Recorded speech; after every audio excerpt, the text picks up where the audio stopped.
Hush falls over the palace courtyard. Soft footsteps. A sudden embrace. Princess Leonor and Infanta Sofía, two sisters, two futures, one moment that stopped Spain. You think you know this family. But this hug changes everything. Because this wasn't just a greeting. It was a message. And the world is still trying to decode it. Let's start at the very beginning, not just of the hug, but of what brought these sisters here, side by side, in this rare public display of affection. Leonor, the heir. Sofía, the shadow. Two young women raised under the crown's watchful eye, destined for different paths. But if you look closely, you'll see how their bond is quietly reshaping the image of the Spanish monarchy itself. On this quiet autumn morning in Denmark, the cameras flashed. Leonor stepped forward first, poised, controlled, every inch the future Queen of Spain. And then Sofía appeared, lighter, freer, her presence softening the scene. In the middle of the protocol and formality, Sofía reached out, and Leonor let go of her royal composure.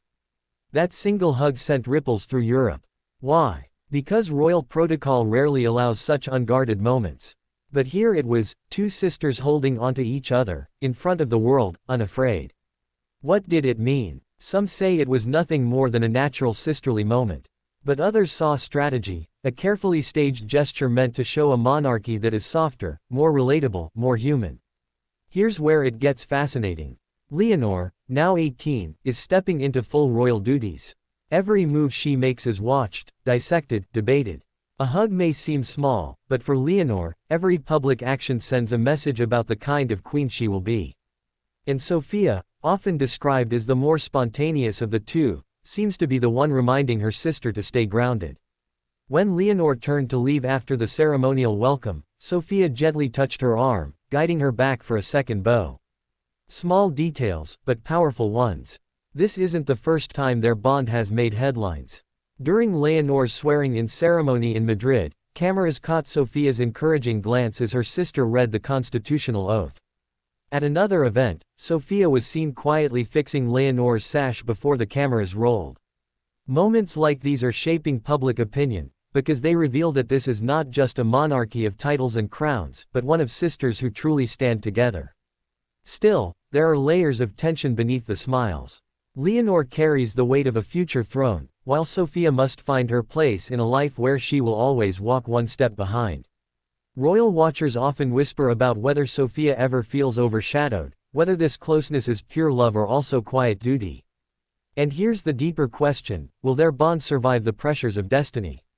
Because history is full of royal siblings whose closeness eventually cracked under the weight of duty. Elizabeth and Margaret, Charles and Andrew. The world has seen what happens when one wears the crown and the other must stand in the shadow. But Leonor and Sofía seem determined to rewrite that story. Every hug, every shared laugh, every moment of support, it feels like they are crafting their own version of monarchy, one where sisterhood is not sacrificed for sovereignty. Let's go deeper into that hug, what we didn't see. After the cameras stopped flashing, palace aides say the sisters lingered a moment longer than expected, whispering, smiling. Observers noticed Leonor's shoulders drop, her usual tension melting. For just a second, she wasn't Spain's future queen. She was simply a sister.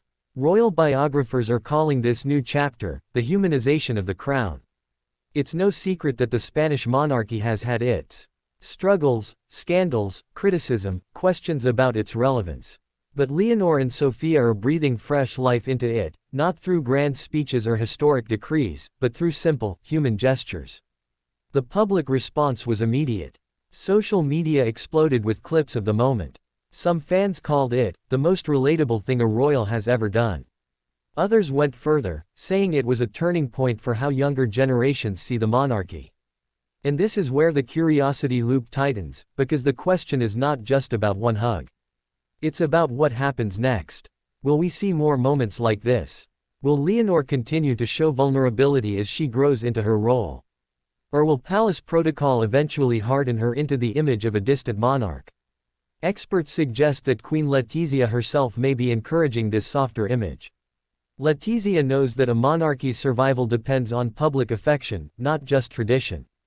By allowing her daughters to express warmth and closeness publicly, she is shaping a new narrative, one where the crown feels less like a relic and more like a living symbol of unity. And so we watch. We watch every step, every gesture, every word. Because these sisters are no longer just royal daughters. They are the face of a monarchy in transition. As the video of that hug continues to circulate, the questions deepen. How will Sofía carve out her own identity? Will she become the supporting royal, the quiet presence at Leonor's side, or will she take on a bolder role, championing causes of her own? And what will that mean for their relationship? For now, the image of two sisters holding each other in a foreign land stands as a symbol of hope. Hope that this new generation will lead not just with duty, but with heart. And maybe that is the real story here. That beyond crowns and titles, beyond politics and protocol, we are seeing something simple and powerful, the love of two sisters shaping the future of a nation. Because when Princess Leonor hugged Sofía, she wasn't just greeting her sister. She was reminding the world that a monarchy can be both strong and tender, both dignified and deeply human. And that may be the boldest royal statement of all.